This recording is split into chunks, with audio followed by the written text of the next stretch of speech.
In this video I'm going to show you how the farlands of beta 1.7.3 look. Let's get started. The first limit for this video is the regular farlands. I won't spend much time on them as everybody knows how they look by now. One thing to mention is the reason the game looks so different. I am making a heavily modified beta 1.7.3 client, and to make things easier I have stripped out everything that isn't needed for the client to function.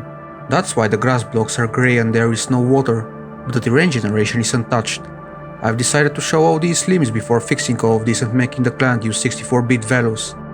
One thing that I have fixed is the choppy looking movement, which is caused by the game renderer casting some doubles to floats and losing precision.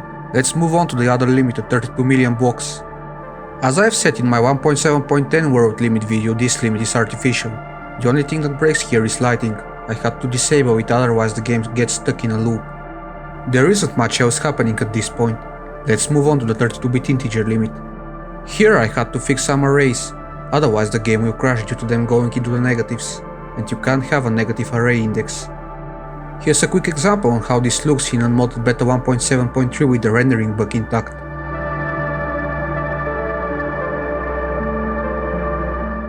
As you can see, it looks horrible when you are moving. It looks like the terrain is moving, not you, and you can barely see anything. And now a quick explanation to what happens when an integer overflows. Once you hit the 32-bit integer limit, the number rolls over and goes into the negative and starts counting up to the positive again. The same happens if you are at the negative 32-bit integer limit, just reversed. Here you can see that past this point the rendering starts to break once the 32-bit integer limit gets loaded. The game gets confused as the coordinates became the negative 32-bit integer limit. At the negative limit the result is pretty much the same, it just breaks closer for some reason. If I continue going in this direction I can fly pretty much forever, or until I touch the ground and force the game to generate terrain here, which uses the normal coordinates and the game will get stuck in a loop. Contrary to what is believed, the game won't crash, it is still running.